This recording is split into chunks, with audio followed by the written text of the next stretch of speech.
What is up, party people? Hello and welcome back to the channel. Welcome back to another Cup Chasers Daily World Cup edition here on the channel. Of course, thanks every time for being locked in. Make sure you're liking, make sure you're subscribing, as we've got plenty of amazing action to go over. Australia stunned Turkey 2-0. Oh man, what a game, what a night, what an amazing accomplishment for the Socceroos. Did not see that one coming. Big up Haiti for a very good performance, very spirited, amazing performance you can be proud of from the Haitians versus Scotland. Of course, Brazil, have they shit the bed? Morocco came to play, and absolutely that is what they did. And oh my goodness, Switzerland playing with their food, absolutely playing with their food, and get punished. Absolutely got punished by not taking advantage in that heat. And of course, we got plenty to look at today. Germany versus Curacao, Netherlands not hosting, but playing against Japan. Both those games down in Texas. Of course, we have Ivory Coast and Ecuador tonight at Lincoln Field in Philadelphia, and Sweden versus Tunisia. My man Victor Gyökeres getting his start in the tournament versus, for me at least, a bit of an unknown quantity in the Tunisians. So we got another full day of action coming down the pipe for you. And I am right here locked in. And I hope you're locked in as well. Like I said, people, make sure you're liking, make sure you're subscribing, notification bell, all that good stuff. Where to start? Should we just take it in chronological order? Big up the Qataris, man. All week I'm sitting here saying, man, Qatar are not going to do much. Qatar are not great. They are going to struggle.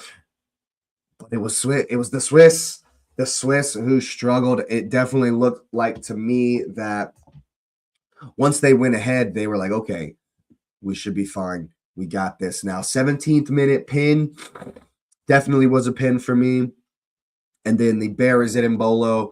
And I thought, okay, sure. Switzerland are going to go on now. They go on to maybe get a one or two more and maybe go on and, pad that goal difference, look to really put a stranglehold on the group. They didn't do it. They did not go on and do it after that. The Qataris, not technically there as far as, skill-wise, skill level. They're not on the same level as some of these stronger nations. I certainly think that the Swiss players are a little bit of a level above a little bit as far as individually. But big up to Julian Lopetegui, the coach of Qatar, former coach of Real Madrid, of course, former coach of Wolves, and of course, the Wet Spammers at one point this season in the Premier League as well. But you could tell he was egging them on. You could tell he was the one that was really instilling the belief in that team on the sideline there, doing his best Mikel Arteta impression with the waving around, the jumping around, the energy. You love to see that shit from the coach when you're looking on the side, when you look over to the sideline and you want to see, get a boost from the sideline. And man, the Qataris hung in there. They, essentially it was one of those things where it's like, okay, the Swiss aren't going to go on here. They could tell that their attitude about the game was superior, was haughty, was arrogant even, and the heat was really playing a factor for the Swiss. And so you could tell that the Swiss were content with their 1-0 lead. They were content to be ahead, and we're kind of strolling around. We're kind of, not really putting the impetus on, not really going for the jugular like they should. And it's the magic of the cup, people. The magic of the cup. Qatar, with their first ever World Cup point. What a moment. What a story. 94th minute goal to actually looking here. It's an own goal. It's been given as an own goal. Whatever. They'll take it. They don't give a shit. First point in the group. And oh my goodness. That group is wide open. Wasn't there a draw on the other? Yeah, I gotta go back and look at this. I'm pretty sure there was a draw in the other side of that group. So much has already happened. My head is gone. All right, now I got to click over and find these groups. Standings. Yes. Who's the other team? That's right. Canada could not take advantage versus Bosnia. So that group is wide open. I did not think after the first match day in that group that I was going to be sitting here saying, oh, well, Qatar, maybe have a shot. Maybe have a shot at it because, I guess maybe because they've been underestimated. That's what it felt like. Steve's texting me. No, he was about to come on, but he's had to go out. It's my fault that the pod is not at the same time this morning. I overslept. Yeah, man. Wow, what a story for the Qataris. They can continue on. And that was the toughest game. That was the toughest game for Qatar. All of the games are going to be tough, of course, but that was the toughest one. Switzerland, the best team in that group, in my humble opinion, and they didn't show it. They didn't show it. So big up the Qataris, of course, every single time. That is a huge, huge point to gain for them, and they're gonna be licking their chops. They're gonna be like, hey man, we drew the best team in the group. We kept them to a tie, and so the sky's the limit. Sky's the limit for the boys from Qatar, of course. On the other side, though, Switzerland, man, what are you doing? What was that? Like, they were definitely looked a little bit lackadaisical, a little bit lackluster, like they thought the job was done. The job ain't ever done until the fat lady is singing, the final whistle is blowing, and they found that out the hard way. So, of course, you love to see that. You love to see that every single time, unless you're a betting man. And, I had a little bit of something on the Swiss, and they let me down.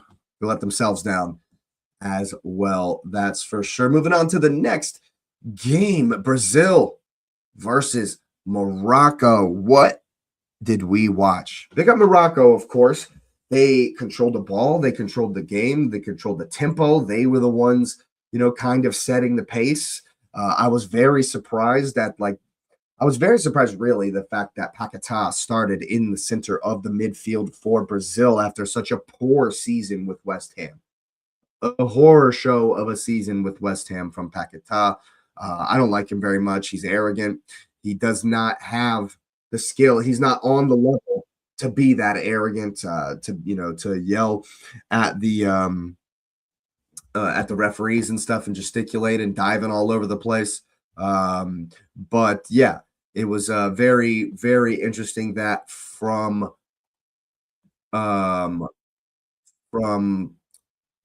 the Brazilians. Now, Lewis did send in a video since he's unable to make it, and we'll pause right here and see what his video says. Here we go. We're going to share right here, share screen. WhatsApp, share it up, and now we'll play the video. What's up, Cup Chasers crew? Got the USA shirt I made. Nice. America, we won. Got a bunch of draws in the super hype games, and then you got Australia laying the beat down, and you got Scotland winning day 3 or 2 or whatever day it is of the World Cup. Absolutely amazing. Looking forward to more days of exciting football. But for now, go Knicks. Oh, yeah, that's I forgot. He's a football one because that's who won.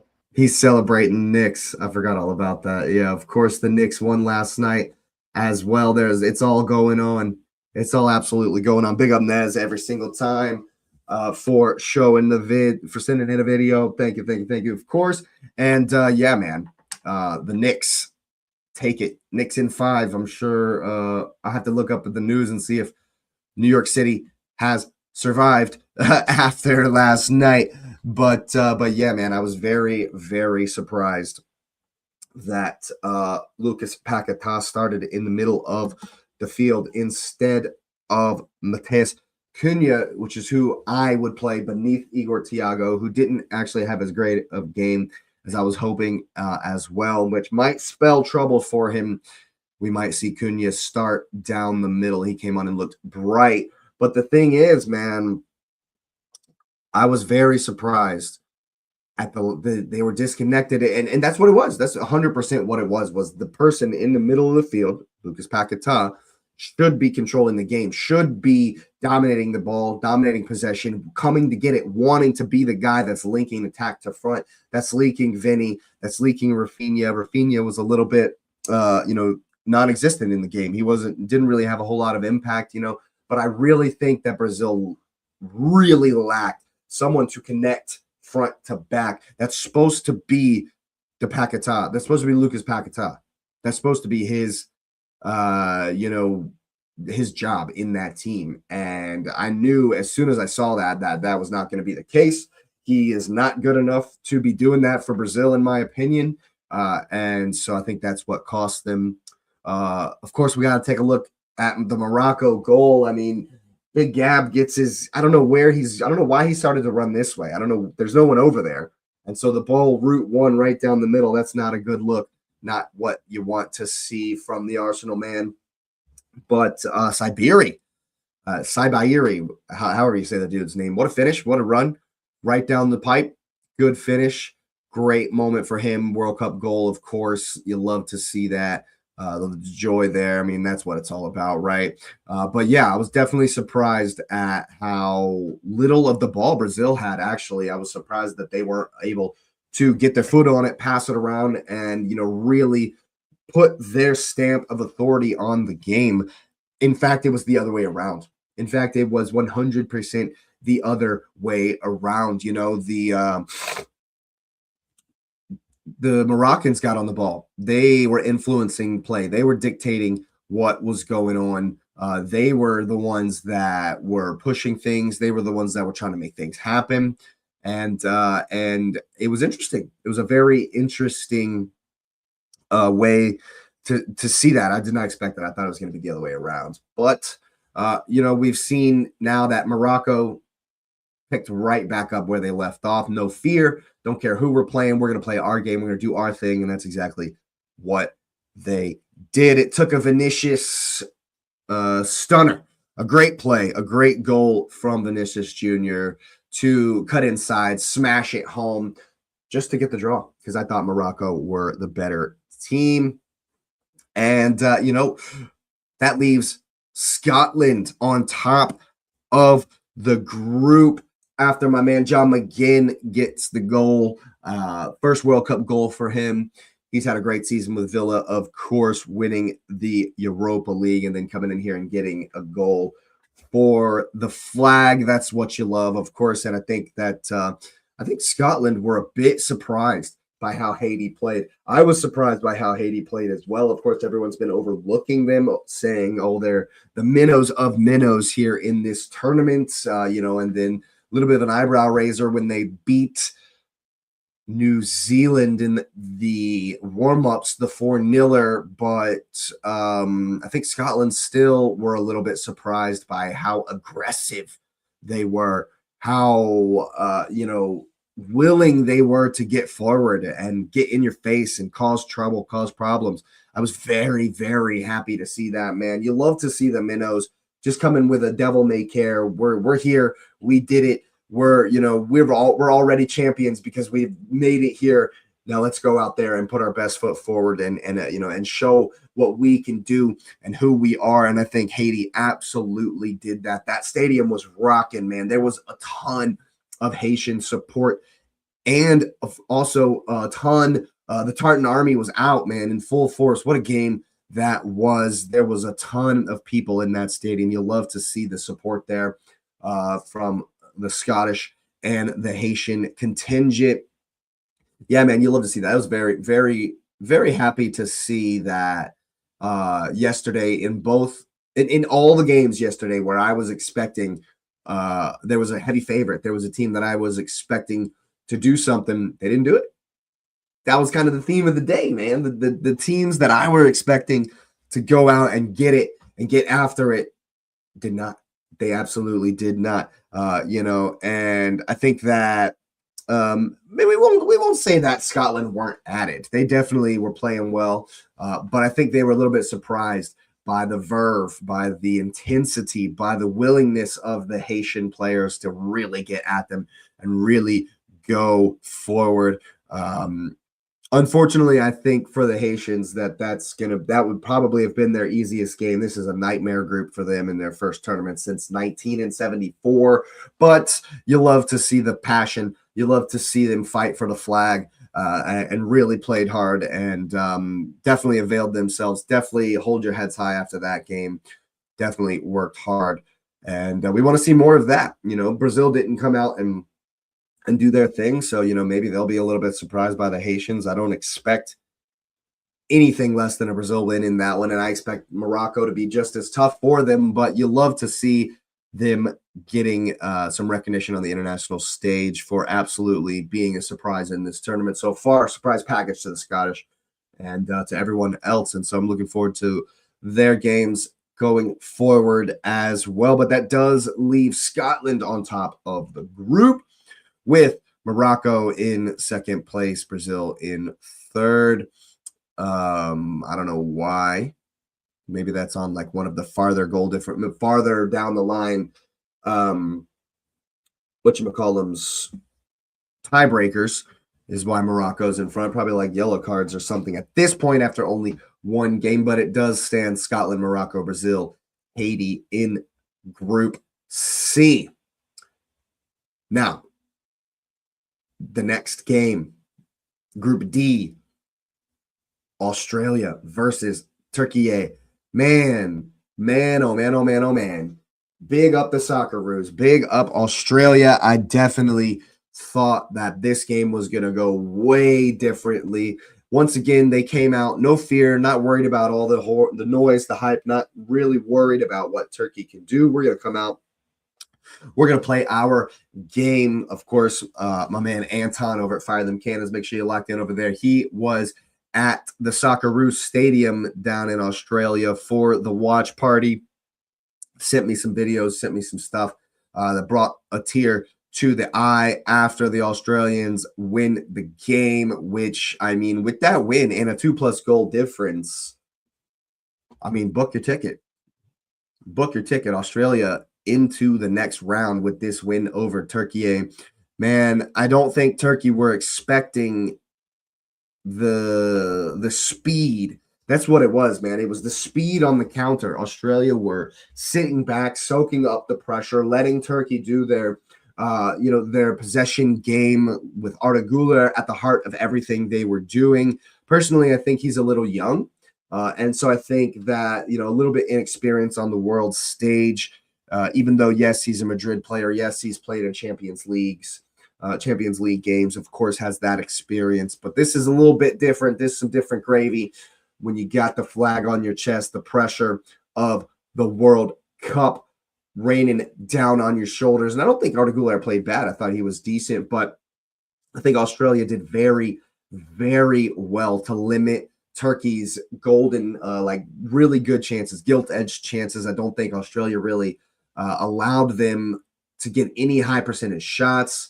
The goalkeeper didn't really have to make any big saves, and I thought that they were comfortable defensively, Australia. And based on what we know about Turkey, what I've seen of Turkey in the playoffs and in their qualifying run, it's kind of what I expected. They're not really the team that's going to blow you away going forward. Yes, they have Yilmaz, who started in front of Yildiz. I would have expected them to start together, but Kenan Yildiz actually came on for Yilmaz, who does have a little bit more experience, has been around the block a little bit longer. So I understand starting him in this first game here, but that's absolutely a devastating loss to take for Turkey. It's not what they expected at all. And so what that does mean is that supposing they beat Paraguay on Friday or in the next match, Turkey are going to be coming for it in that last game versus the US of A. And so, of course, we play Australia next, and you would expect the winner of the US versus Australia to take top spot in the group, of course. So that is going to be hotly contested. I'm definitely looking forward to that. Me and Anton might have to hook up for some content on that one, of course. But, man, what a goal. Urukanda, I think, is the guy for Australia that got that first goal, the speedster. Like I said, it was sit and counter, soak up pressure, and then when they had the opportunities on the break, Australia looked dangerous. They did look dangerous going forward. It was definitely good to see from a team that I expected this to be a dead game, really. I expect Turkey to have a ton of possession and just kind of outpass them. But you can see that going forward. Speaking of Anton, he's literally just texted me. I would love to, but I'm sort of in the middle of building my mother bed. So he's building something. Anton on the he's on some arts and crafts at the moment. So we'll maybe get him on sometime during the week for a preview of the US Australia game. Of course, we'll hook up with him. Make sure you're locked into his channel over at Fire Them Cannons every single time. Make sure you're locked in here as well, liking, subscribing, notification bell, all that good stuff. But yeah, man, I expected Turkey to be a little bit better, but Australia did very well to limit them to shots from outside the box. Çalhanoğlu, as we know, is not afraid to take those opportunities, but they couldn't get anything on target.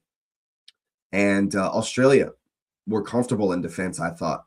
We're very comfortable keeping them kind of to the outsides of the formations, giving them the wings, clogging the center of the field, and Turkey really didn't have an answer.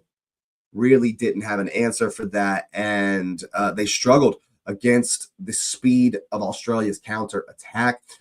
And I kind of expect to see that more of the same from Australia when they do play the U.S. on Friday. So that'll be a very, very interesting one stylistically. Of course, as we know, styles makes fights. That will be a very good one. But yeah, man, big up Australia for the victory over Turkey. Blows that group wide open. And for me, as an American, as a fan of the U.S. men's national team, I feel like we're golden. We're absolutely locked in already to the next round. Because in my research, I found that 4 points, if you get 4 points, a draw and a win, you're going through. And at the very least, as one of the best third place teams. And so a win for Australia or USA, Clint, is 100%. You're through the next round, 100% in first or second. 6 points is definitely good enough for at least second place. So the winner of that game will definitely be through if both those teams are not already through, to be honest with you. But yeah, I was very impressed with how Australia played against Turkey, and I loved to see the videos Anton was sending me from the Socceroos Stadium down in Melbourne, where he lives. Of course, they were at the stadium for the watch along for the the watch party, of course, and to hear the fans cheering, to see that kind of passion, even for just a watch along at the stadium, that's amazing. It was amazing, and that's the magic of the World Cup, man. That's why I love this shit so much, dude. So big up, of course, to the Australians, to the Qataris as well. Shout out the Haitians. They definitely availed themselves well. Qatar with their first point as well. Group B is wide open. Everybody's on 1 point. Group C is wide open as well, with Scotland on top of it. If they can just snag a point from either Morocco or Brazil, Scotland are golden grams. I expect to see them in the round of 32 at the very least after that performance. And Turkey left with a lot of work to do in Group D. But today, the tournament rolls on, and it's Group E and it's Group F. Germany versus Curacao. Ivory Coast plays Ecuador. That's going to be a fun one. Kind of attack versus defense. Ivory Coast Amad Diallo, Simona Dingra, and the boys going at Moises Caicedo and my man Piero Hincapié. Looking forward to that one. Of course, Ecuador only conceded 5 times in South American qualifying. Ivory Coast got a high-flying offense, attack versus defense. There's going to be very, very fun, that one, of course. Curacao getting their World Cup debut. And let's just pause for a second and think about this draw here. When you're Curacao, and of course they're happy to be in the first tournament ever, of course happy to, get to represent your nation, have your flag on your chest at the tournament. But when the draw comes out and you're like, debutantes Curacao have to play Germany. Welcome to the World Cup. First game out, bro. Oh man, welcome to the world stage. Here's Germany. Oh man, that one's gonna be interesting to get a look at Curacao. Of course, we do expect Germany to light them up, really, but we have been surprised so far. Haiti's put a good foot forward. Of course, Australia surprised us. And Qatar put the best foot forward. There's been some surprises so far in the tournament. And so who knows, Curacao might avail themselves quite well. Of course, we're looking forward to the Ivory Coast versus Ecuador as well. It'll also be a chance to look at Germany and see what they have in store. Is Kai Havertz going to be starting up top? Will it be Voltemata or Undav? I expect to be Kai Havertz, unfortunately. But I'm really looking at Florian Wirtz. I'm looking at Jamal Musiala, who didn't really impress me in the game versus the U.S. In the friendly. I wasn't, too in awe of their performances versus the USA. I know that's a friendly, so that's why I'm very interested to see Florian Wirtz today, to see Jamal Musiala today, and see what they can cook up in that game versus Curacao. They better not take it too lightly. They better not take that too lightly. Obviously, that's the early game today, so the NRG Stadium in Houston, Texas. What's up, Lumen? How you doing? Big up yourself every single time. I'm gonna look this up right quick. Is NRG Stadium gonna have the roof, a retractable roof? Okay, perfect. So what I've read here, according to Gemini, is that the NRG Stadium down in Houston, Texas, home of the Houston Texans, aptly named, is going to be closed. It's a dome, so there will be air conditioning, and the heat will not be raining down on the Germans. They're not going to have to worry about that at all. So the heat won't be a factor there, even though Curacao would probably like it to be a factor. They would rather play in the heat, make the Germans play in the heat. They're used to it. So, it won't be too much of a heat, and the Germans should be able to express themselves. That'll be one to watch. Of course, another big game of the day, probably the biggest clash of the day, the Dutch and the Japanese going head-to-head. I'm actually going to look up this stadium as well. Is AT&T Stadium a dome? And yes, it is indeed. So the Netherlands-Japan game will be inside as well. So the heat won't be too bad for the Dutch and the Japanese. Lumen says, would it be wise for heavy underdog countries to apply their tactics against their strong opponents, so at least get a point? Yeah. If you look, that's kind of what Bosnia did, and they got a point. That's kind of how a couple of teams have approached it, and they were able to come out with something from the game. Czechia tried to do the Arsenal thing. Didn't really work out for them, because they're not Arsenal. Of course, they don't have Arteta at the helm. JT, what happened? What happened, bro? I am not sure. At least I have full score for guessing the exact score for Scotland game, but big upsets. Absolutely was some big upsets. Well, Lumen, South Africa tried. South Africa tried to park the bus. Did you like immediately in that game, not 30 seconds into that game, you could see their 5-3-2 formation and it got blitzed, man. It got bossed. I don't think I don't think South Africa is the team to sit back and try to park the bus. Their strengths are more in their speed and their free flowing kind of, going forward intensity, and they showed none of that and got beat for it, in my opinion.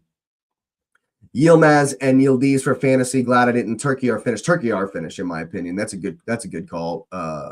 There, JT. I think that they and what's interesting was that Yildiz came in for Yilmaz. They replaced one another. Yilmaz started, and then Yildiz came in for him. Neither of them did a thing. They couldn't figure out how to get around the outside. In fact, Lumen, it's kind of what Australia did. They sat back and they countered with pace, with a lot of speed, with that new guy, Irakunda, debutant, getting the goal. And so Australia kind of employed some a little bit of Arteta ball, where they were very happy for Turkey to have the ball on the outsides. Arda Güler was getting a lot of possession in the not really in the central part of the pitch in the attacking third. They were down the wings, and they didn't really get any joy out of the outside backs. Yeah, that was smart, JT. Definitely smart. I expected a lot more from the Turkish. They definitely we're trying to go through Arda Güler the whole time. I think he's a little young, a little bit inexperienced. Obviously, that game is going to give him plenty of experience, but the other two teams in the group, Turkey, are going to face a similar match versus Paraguay. They're going to face a similar staunch kind of defense versus Paraguay. Obviously, they didn't defend as well as the Australians did in Paraguay's match with the U.S., but it's going to come down to that USA-Turkey game, for Turkey at least. I'm confident that USA can still beat Australia despite a very strong performance from the Aussies. So I'm expecting U.S. to already be through when we play Turkey in the third match of the group. Of course, games aren't played on paper, which is why we're taking a look at all of this. Of course, the Netherlands and Japan today, very, very, very big match. I'm very interested to see how the Japanese get on without Wataru Endo and, of course, without Karu Matoma. Yep, I can see this, JT. Germany going to smash. You would expect Germany to smash Curacao. I actually like all three of these scores. I actually agree with all three of these scores. That's kind of how my bracket was looking when I was going through the permutations. I would not be surprised whatsoever to see a high-scoring draw in Japan, Netherlands, and then a hard-fought, tough draw in the Ivory Coast-Ecuador game. I do worry about who's going to score for Ecuador. As we know, they went like 9 years where Inter Valencia was the only one to score a goal. He's there in the team, but we shall see what the Ecuadorians can pull off. Of course, I'm very much looking forward to Netherlands, Japan. Lumen says Croatia will sit back against England. Who else could play defensive? Well, let me take a look at these standings. Ecuador are going to play very defensive, Lumen. They only conceded 5 goals in all of qualifying. They're going to play very, very defensive. I would expect a defensive effort from Tunisia against Sweden, but again, that's coming from just the fact that I have a European basis and, expect Sweden to be the better team. Tunisia are kind of an unknown quality to me. Obviously, there's so many teams to research, so much to look at, and I was locked in to Arsenal until the Champions League final, so I only had about like a week of real research, and Tunisia kind of slipped through the cracks, but I do expect more attack from Sweden. But maybe I'm wrong. Maybe that'll be a fun back and forth type of game. There are some teams in here, Lumen, that I do expect to want to be sitting back. The likes of New Zealand, the likes of Cape Verde. We'll see though. we'll see what kind of sauce Saudi Arabia can bring. They might be a sit and counter kind of team. I'll tell you right now, if Iraq don't sit back, there is, I can't say these words, but this dude's a beast player. I'll take your word for it, Lumen. I cannot. On Japanese, DM Kaishu. Oh, you're saying on Japan that Kaishu Sano will come in for Indo Wataru, I think is what you're saying there. But yeah, we shall see who comes in for the Japanese.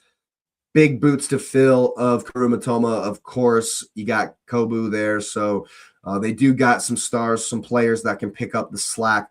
It's gonna be that's gonna be a fun game. That's the one I'm looking most forward to today. Netherlands versus Japan is gonna be a lot of fun. But yeah, some of these minnows. Definitely clip that one up, and yeah, definitely clip that one up. And get the loading wheel on my face. Just get the loading wheel right on my face. definitely, that's hilarious, JT. Oh man, yeah, we're just gonna call him a Japanese player. That's a good call, Lumen. Yeah, I'm not gonna try it again. You got me, JT. You got me on that one. I'm not gonna try that one again. But yeah, as far as today's concerned, the more defensive team probably gonna be Tunisia, if I had to guess. But I'm very, very much looking forward to that game. Of course, gonna be a late one tonight here on the East Coast. So I expect it to be that one's down in Mexico, actually. So I expect that one to be pretty late going over there in England. JT, it's going to be late for you too, buddy, if you're going to be watching that one. But I do want to see how my man Gyökeres gets along at the World Cup. Hoping he can bag some goals and have a good tournament. I'm very interested to see how Sweden get on versus Tunisia. The Sweden-Tunisia game, JT, for me, it's at 10 p.m. So if my math is correct, I think that's 4 a.m. for you. I think that's a 4 a.m. start for you, JT, if my math is correct. So, yeah, that one's going to be a late one. Yep, there you go. You might want to take a nap or just power through with some, just chug some Monster or whatever your energy drink of choice is to get through all these games. Today, I'm glad you're awake right now to be watching my show. I wouldn't be. I'd be sleeping all day.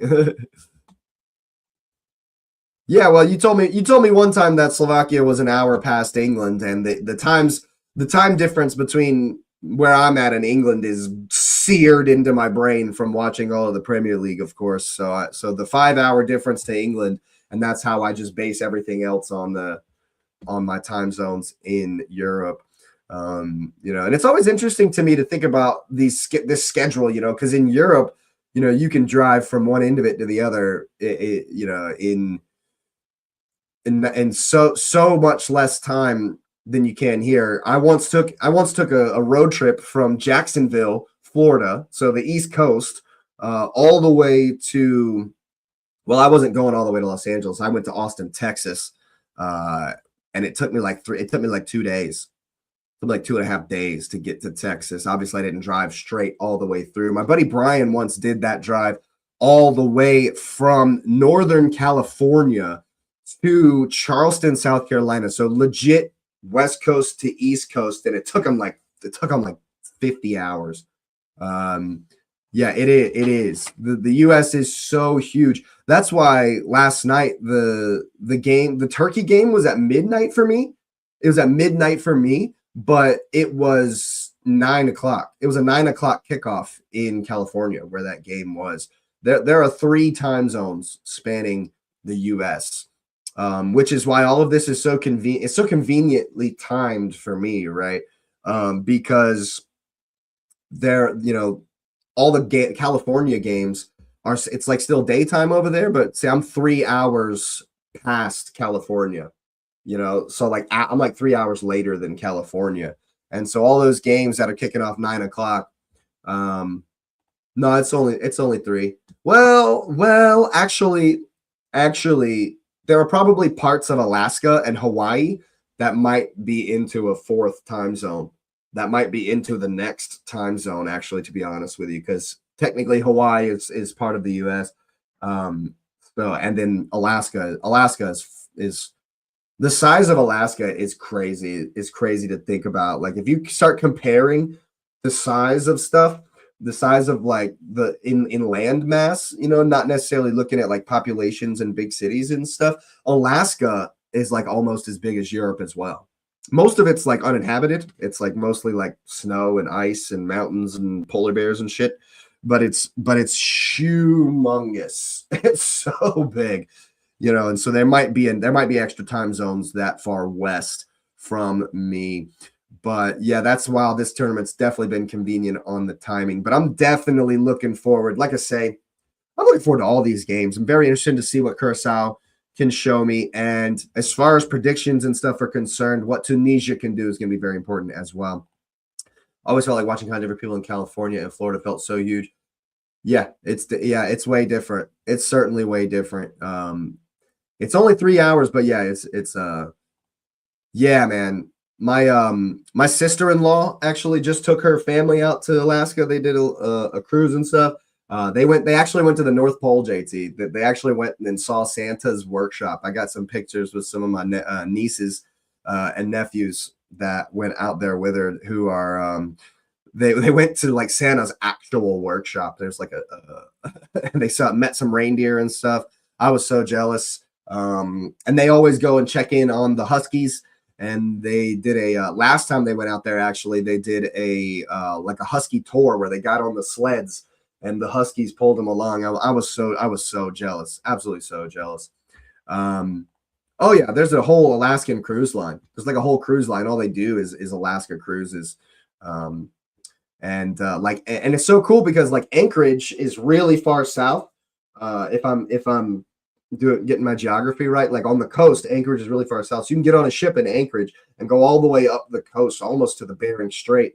And there are like cities up there closer that, farther north than Alaska, but still on the coast. And that's why their cruise lines make so much money because it's so beautiful up there, of course.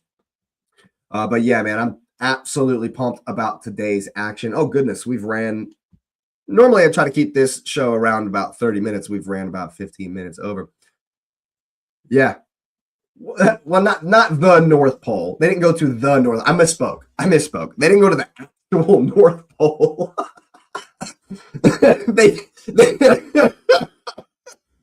Sorry, they went to Santa Claus. They went and saw Santa Claus. The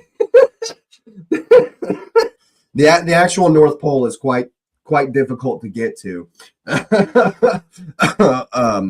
No, but they went pretty far up there. Yeah, no, it definitely wasn't the South Pole. They didn't get that. They didn't get that turned around.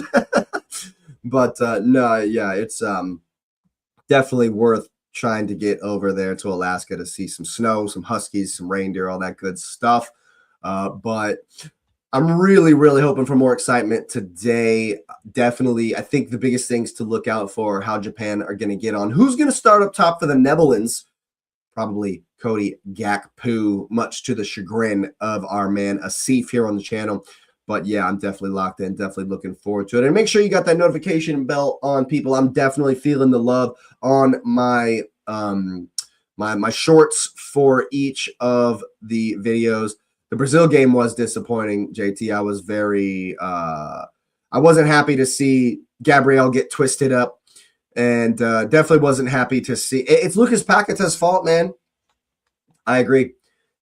Don Carlo putting Lucas Paqueta in there is what cost them for me, JT. He was the guy that was supposed to connect the mid and the defense to Vinicius, to Rafinha, to Igor Thiago. Thiago was poor.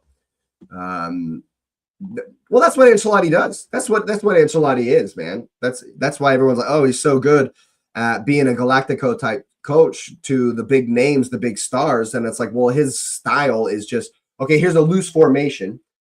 Here's kind of, where you guys should be. Here's kind of the spaces you should cover, but just go do what you do. Just go be you. That's kind of Don Carlo's style. And it didn't work. It didn't work at all. There were no patterns of play. There was no, okay, when you get the ball and Vinny makes a run in. Okay, who's making the overlap? There was nothing like, oh yeah, Neymar didn't do anything. Neymar was so far from that game that they only showed him once on Fox. They only showed him one time. I was shocked that production wasn't like glued to his face and trying to do that the whole time. So yeah, I think based on that, unless Don Carlo immediately recognizes what happens and puts Cunha in the middle, I 100%. And what it looks like is he's not going to play Cunha at center mid at like the creative role, which is going to be they're going to struggle. I don't know why there'd be Gabriel hate. I mean, I thought he played well other than the goal. I think what happened was he saw the man making the run across and turned to go that way, thinking the ball would be played down the line as the guy was trying to run in behind him. But it was a very, very very good pass right down the middle, and it kind of caught him out.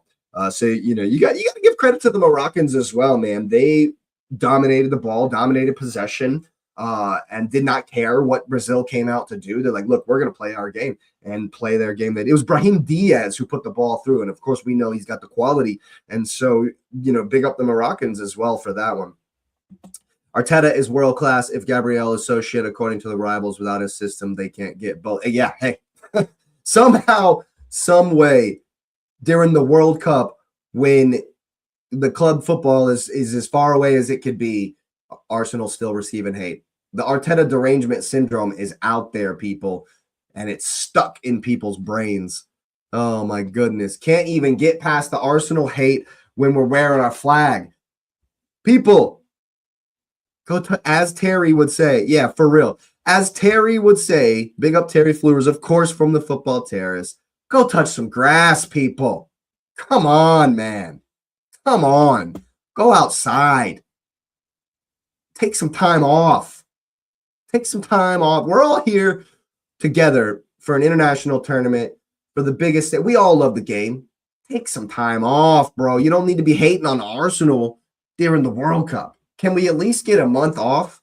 And then, you know what I'm saying? Can we at least get a month off? Come on. An interesting take from a viewer. Are you the viewer? What's the interesting take? Run it by me, JT. We'll do that, and then we'll wrap up and get out of here. I'll wait for you. Go ahead and tell me. In the meantime, yeah, I'm also very interested to see. Apparently, the MetLife Jersey Stadium has a very shit pitch, and it's famous for causing MCL and ACL injuries. Well, I can't necessarily speak with much knowledge on that. Obviously, as we know, the fields are they're way different. It's sod is what it is. It's not actual grass. Gotcha. Oh, I hear you, JT. Yeah, what it is it's sod. It's not actual grass. That's the thing. So they didn't grow a field and then build a stadium around it. What they do here in America is they grow the field somewhere else. They'll grow the field somewhere else, like in the, wherever, and then they'll roll the grass up and put it in a truck and bring it to the stadium. And so, yeah, there are issues. There can definitely be issues with that kind of a methodology when you're putting the field together. And so, yeah, but the thing is, just in general, it's kind of a cultural thing in general. Like in Europe, you spend the house, they spend everything. It's the pitch is the most important thing, Chelsea doesn't even own the pitch at Stamford Bridge. It's like a whole thing, right? So. I don't have any specific info on that particular stadium. I think it might be just a thing about, the way Americans build the grass in the stadium and put the grass together, and it's not like actual grass. And maybe that's what the person was talking about. I don't watch as much NFL as I used to. I don't watch as much American football as I used to. Obviously, I'm locked in with these guys, so I can't really speak on if it's like famous for causing injuries, but there's definitely something to that. There's an Ornstein Bamba. Absolutely, always is. We'll definitely be going to look for that. Honestly, JT, I've put most of the Arsenal stuff on the back burner. I've got an eye on it all, but until the World Cup is over, I'm probably not going to be looking. Yes, I did see this morning. Actually, I did see this this morning that Buati might be on the Arsenal radar. I thought he played really well. No, that's fine, JT. I thought Buati played really well. I thought he looked really good against Brazil. Yeah. I actually did see that. I actually did see that one, JT. I thought Buati looked really good against Brazil. Obviously, I'm kind of hesitant after one World Cup game to be like, oh, we gotta spin the house on him. That's what happened to Enzo Fernandez, right? He had a half decent, okay tournament. Where they just gave the tournament to Messi. That's a whole nother thing, and he's been living out on that for 4 years. So I'm a little bit hesitant to just immediately pull the trigger because somebody's played well in one game. Now, if Buati goes off and has an absolute crazy tournament, scores a few goals, knocks some big giants out, then okay, then yeah, we'll absolutely listen to it. But a lot of the times it can be a lot of hype. But yeah, we're gonna wrap it right there. Big up JT every single time. Thanks for being here, my man. Big up everyone in the chat as well. Make sure you're liking and subscribing. Of course, we're gonna be locked in all tournament long. Make sure you got that notification bell on. 3 more nations coming out in the World Cup shorts today, so make sure you're locked in on the shorts feed as well. I do appreciate everyone that's been here. Thanks again, and you will see me next time.